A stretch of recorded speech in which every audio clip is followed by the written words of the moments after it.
Hello students, today we will discuss characteristics of national income in India।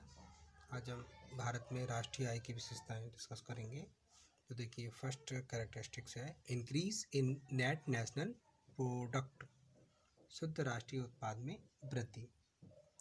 देखिए भारत की राष्ट्रीय आय की जो टेंडेंसी है वो चालू कीमतों जो करंट प्राइस है या फिक्स प्राइस पर होती है। चालू वर्ष के उत्पादन को चालू वर्ष की कीमतों से गुणा करके हम चालू कीमतों पर राष्ट्रीय आय निकाल लेते हैं। और दूसरा, चालू वर्ष के उत्पादन को आधार वर्षों की कीमतों से मल्टीप्लाई करके फिक्स प्राइस पर नेशनल इनकम कैलकुलेट की जाती है। राष्ट्रीय आय स्तर और उसमें वृद्धि की दर दोनों फसलों के उतार चढ़ाव से प्रभावित होते रहे, जो एक चिंताजनक कंडीशन है, क्योंकि योजनाओं में एक बहुत बड़ी राशि कृषि में इन्वेस्ट करने के बाद कृषि क्षेत्र में जो अनसर्टेनिटी है उसको अभी तक कम नहीं किया जा सका है। यदि मानसून अनुकूल ना हो तो आज भी कृषि क्षेत्र अव्यवस्थित हो जाता है और अन्य क्षेत्रों के विकास पर अव्यवस्थित हो जाता है और अन्य क्षेत्रों के विकास पर जो है प्रतिकूल प्रभाव पड़ता है। देश में बढ़ते हुए राष्ट्रीय आय का लाभ देश के कुछ राज्यों को मिल पाता है। फलतः अगर हम 1980 से देखें तो राष्ट्रीय आय के वितरण में असमानताएं बढ़ी हैं, जिसका अर्थ है कि बढ़ी हुई आय संपन्न वर्ग के लोगों ने कब्जा हथिया ली है और कमजोर वर्ग के लोगों को आर्थिक विकास दर में होने वाली वृद्धि का कोई भी बेनिफिट नहीं मिल रहा है। नेक्स्ट देखते हैं increase in per capita income, प्रति व्यक्ति आय में वृद्धि। प्रति व्यक्ति आय से तात्पर्य देश के लोगों की एवरेज इनकम से होता है। ये एक देश की नेशनल इनकम में उस देश की कुल पॉपुलेशन से डिवाइड करके निकाली जाती है। इसके आधार पर किसी देश की जनता के जो लाइफ स्टाइल है उसका एस्टिमेशन किया जाता है। प्रति व्यक्ति आय में वृद्धि उन्हीं वर्षों में हुई है जब कृषि उत्पादन में तेज वृद्धि हुई है। तो ये बात ना तो आयोजकों के लिए और ना ही समाज के लिए संतोष का विषय हो सकती है, क्योंकि ये कृषि पर डिपेंड रहती है।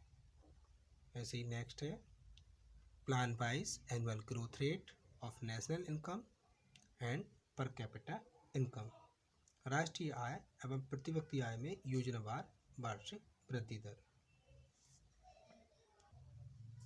राष्ट्रीय आय में वृद्धि की अपेक्षा प्रति व्यक्ति राष्ट्रीय आय में वृद्धि आर्थिक विकास का एक श्रेष्ठ सूचक होता है। हम देखें तो प्रति व्यक्ति आय में वृद्धि दर में भी काफ़ी अप एंड डाउन आते रहे हैं। ये उल्लेखनीय है कि योजना काल के शुरू के 40 वर्षों में प्रति व्यक्ति आय में वृद्धि अधिक थी और जो पिछले 3 वर्षों में बढ़कर 5.0% ही रह गई है। नेक्स्ट देखें comparison of per capita income India and other countries, Bharat और अन्य देशों की प्रति व्यक्ति आय की तुलना। भारत की राष्ट्रीय आय संसार के कई देशों से कम है और कई देशों से अधिक है, बट पर कैपिटा इनकम की दृष्टि से भारत की कंडीशन बहुत ख़राब है। भारत विकास रिपोर्ट को देखें तो अगर 2014 में भारत व्यक्ति आय $1499 थी और ये अमेरिका की प्रति व्यक्ति आय की तुलना में लगभग 45 पैसा थी। अंतर्राष्ट्रीय तुलना के लिए प्रति व्यक्ति आय की गणना के लिए अब एक नई रीति का प्रयोग भी किया जाने लगा है, जिसमें प्रति व्यक्ति आय की गणना जो संबंधित राष्ट्र है उसमें मुद्रा की क्रय शक्ति के आधार पर की जाती है, जबकि पारंपरिक रीति में देखें तो मुद्रा की विनिमय दर को आधार माना जाता था। आगे हम देखें इंटीग्रेशनल वेरिएशन इन इनकम, प्रति व्यक्ति आय में अंतर क्षेत्रीय परिवर्तन। देश में सर्वाधिक प्रति व्यक्ति आय वाले राज्यों में हम देखें तो पहला स्थान हम दिल्ली को देंगे इसके बाद जैसे गोवा है, चंडीगढ़ है। और न्यूनतम प्रतिव्यक्ति आय की बात करें तो इसमें बिहार का स्थान प्रथम रहता है। नेक्स्ट देखेंगे contribution of different state in net domestic product. विभिन्न प्रदेशों का शुद्ध घरेलू उत्पाद में योगदान। शुद्ध घरेलू उत्पाद में सबसे ज़्यादा योगदान देने वाले अगर राज्यों की बात करें तो जैसे हमारे महाराष्ट्र है, यूपी है, तमिलनाडु है, गुजरात है, पश्चिम बंगाल थे। इसी तरीके से जीडीपी में सबसे कम अगर जो कंट्रीब्यूशन रहता है उसमें हमारे अंडमान निकोबार, मिजोरम, सिक्किम, अरुणाचल प्रदेश, मणिपुर आदि हैं। Next structural changes in national income and economy. राष्ट्रीय आय और अर्थव्यवस्था का संरचनात्मक परिवर्तन। राष्ट्रीय आय एवं अर्थव्यवस्था की संरचना में परिवर्तन का अर्थ है राष्ट्रीय आय में विभिन्न क्षेत्रों का कंट्रीब्यूशन कितना है। इसलिए संरचनात्मक परिवर्तन का मतलब है देश के आर्थिक विकास के साथ साथ उसकी संरचना, मतलब विभिन्न क्षेत्रों में योगदान में क्या चेंजेस हो रहा है। भारत के आर्थिक विकास के फलस्वरूप उसकी संरचना में होने वाले परिवर्तन निम्नलिखित हैं। जैसे चेंजेस इन ऑक्यूपेशनल स्ट्रक्चर, व्यावसायिक संरचना में परिवर्तन। Change in the structure of public and private sector, सार्वजनिक तथा निजी क्षेत्रों की संरचना में परिवर्तन। Next, change in the structure of organised and unorganised sector, असंगठित एवं संगठित क्षेत्रों की संरचना में परिवर्तन। तो हम देखें कि व्यावसायिक संरचना में परिवर्तन में इसकी जो स्ट्रक्चर है उसको 3 कैटेगरी में डिवाइड कर दिया है। जैसे कि जो प्राइमरी सेक्टर है, सेकेंडरी सेक्टर या टेरिटरी सेक्टर। तो प्राइमरी सेक्टर में कृषि, वन, ये जो मछली का उत्पादन है, खाने हैं, इन क्रियाओं को शामिल किया है। सेकेंडरी सेक्टर में इंडस्ट्री, ये जो मैन्युफैक्चरिंग इंस्टीट्यूशन है, बिजली, गैस, जलापूर्ति, इन क्रियाओं को शामिल किया है। टेरिटरी सेक्टर में देखें तो सेवाओं से संबंधित क्रियाएं जैसे ट्रांसपोर्ट, कम्युनिकेशन, बिजनेस, बैंकिंग, बीमा या जो ट्रेड सर्विस है, तो इसको इसमें शामिल किया गया है। आगे देखते हैं।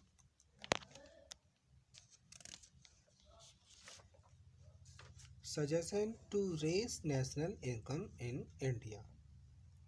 भारत की राष्ट्रीय आय में वृद्धि करने के लिए सुझाव या सजेशन।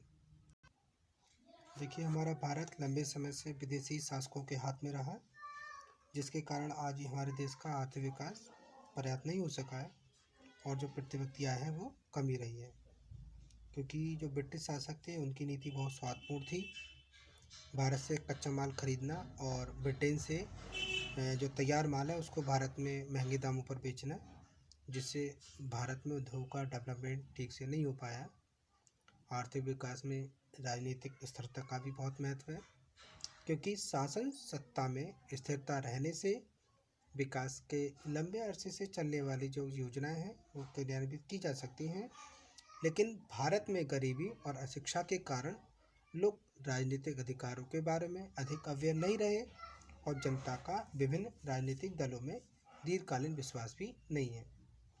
इसलिए शासन सत्ता में परिवर्तन की संभावनाएं बनी रहती हैं, जो कि इकोनॉमिक डेवलपमेंट में एक बाधक होती है और निम्न राष्ट्रीय आय के लिए वो जिम्मेदार होती हैं। तो यहाँ पर इसलिए भारत की राष्ट्रीय आय में वृद्धि करने के लिए कुछ सजेशन दिए गए हैं। जैसे फर्स्ट है हमारा एग्रीकल्चरल डेवलपमेंट, कृषि विकास। तो कृषि विकास में हम शामिल करते हैं कई चीज़ों को, जैसे भूमि सुधार, कि भारत में भूमि के वितरण में अत्यधिक विषमताएं पाई जाती हैं, इसलिए भूमि सुधार द्वारा भूमि के पुनर्वितरण की आवश्यकता है। चकबंदी करके कृषि जोतों में वृद्धि की जानी चाहिए। इसके अलावा कृषि आदानों की व्यवस्था होनी चाहिए। कृषि विकास के लिए किसानों के लिए जो भी इक्विपमेंट हैं, कृषि के यंत्र हैं, उन्नत टाइप के बीज हैं, रासायनिक खाद हैं, उनको फेयर वैल्यू पर, उचित मूल्य पर उनको उपलब्ध कराया जाए। इसके अलावा गैर कृषि रोजगार में वृद्धि की जाए। जो जनसंख्या लगातार बढ़ती जा रही है, तो उस जनसंख्या के भार को कम करने के लिए गैर कृषि रोजगार के अवसरों में भी वृद्धि की जानी चाहिए। इसके अलावा जो वर्तमान कृषि विपणन व्यवस्था में कृषक को बहुत कम लाभ प्राप्त हो रहे हैं, इसलिए जो विपणन व्यवस्था है उसमें सुधार करके अधिक नियंत्रित मंडियों की स्थापना की जानी चाहिए। इसके अलावा देश में संस्थागत साख के विस्तार की आवश्यकता है, जो कृषि को उपयुक्त शर्तों पर तथा पर्याप्त मात्रा में साख उपलब्ध करा सके। इसके अलावा कृषि के समुचित विकास के लिए कृषि शिक्षा और अनुसंधान की व्यवस्था की जानी चाहिए, जो ग्रामीण क्षेत्र में कृषि प्रयोग कार्यक्रमों को व्यापक रूप से प्रचारित करें, ताकि कृषि में अधिकतम विकास हो सके। नेक्स्ट है डेवलपमेंट ऑफ इकोनॉमिक इंफ्रास्ट्रक्चर, आर्थिक संरचना का विकास। तो देखिए, विकास की जो प्रारंभिक अवस्था में आर्थिक संरचना जैसे रोड्स, ये जो सिंचाई है, ये जल विद्युत प्रोजेक्ट हैं, रेल आदि का निर्माण करना अत्यंत आवश्यक होता है। भारत की जो 5 ईयर्स प्लान में इन सुविधाओं का विकास और विस्तार पर काफ़ी जोर दिया गया है, लेकिन इस क्षेत्र में अभी भी बहुत कुछ बाकी है। इसलिए गवर्नमेंट को इस सेक्टर में अपनी रिस्पॉन्सिबिलिटी को जितना जल्दी हो सके प्रभावी ढंग से पूरा करना चाहिए। नेक्स्ट है इंडस्ट्रियल डेवलपमेंट, औद्योगिक विकास। औद्योगिक विकास के लिए आधारभूत उद्योग की स्थापना होना आवश्यक है। इसकी स्थापना सार्वजनिक क्षेत्रों में की जानी चाहिए और इसकी अधिकतम क्षमता का प्रयोग होना आवश्यक है। इसके अलावा इसमें विवेकीकरण का ध्यान रखना चाहिए। भारत में संगठित उद्योगों में पुरानी मशीन के प्रयोग के कारण जो उत्पादन शक्ति है वो कम होती है, इसलिए विवेकीकरण द्वारा उत्पादन लागत को, ऐसी मशीनों का प्रयोग करके उत्पादन लागत को कम किया जाना चाहिए जो उनके उत्पादन शक्ति के ह्रास को कम कर सके। औद्योगिक विकास में हमारे रेल, सड़क, शक्ति उत्पादन, संचार, बंदरगाह आदि का भी महत्वपूर्ण योगदान रहता है, इसलिए अधिक विनियोजन करके इनकी भी प्रॉपर व्यवस्था की जानी चाहिए। भारत में औद्योगिक प्रबंध का ढांचा परंपरागत रूप से चलता आ रहा है, इसलिए जो औद्योगिक प्रबंध को सुधारने के लिए व्यावसायिक प्रबंधकों की नियुक्ति करना आवश्यक है, जो आधुनिक प्रबंध के तकनीक हो। इसके अलावा देश में औद्योगिक अनुसंधान पर कम ध्यान दिया जाता है, जिससे उपोत्पाद बेकार चले जाते हैं और पर्याप्त लाभ प्राप्त नहीं हो पाता। इसलिए जो भी देश में औद्योगिक संस्थान है उन पर विशेष ध्यान देने की आवश्यकता है। तो आज की वीडियो में बस इतना ही, आगे की वीडियो में इसको कंटिन्यू करेंगे। Thank you very much students.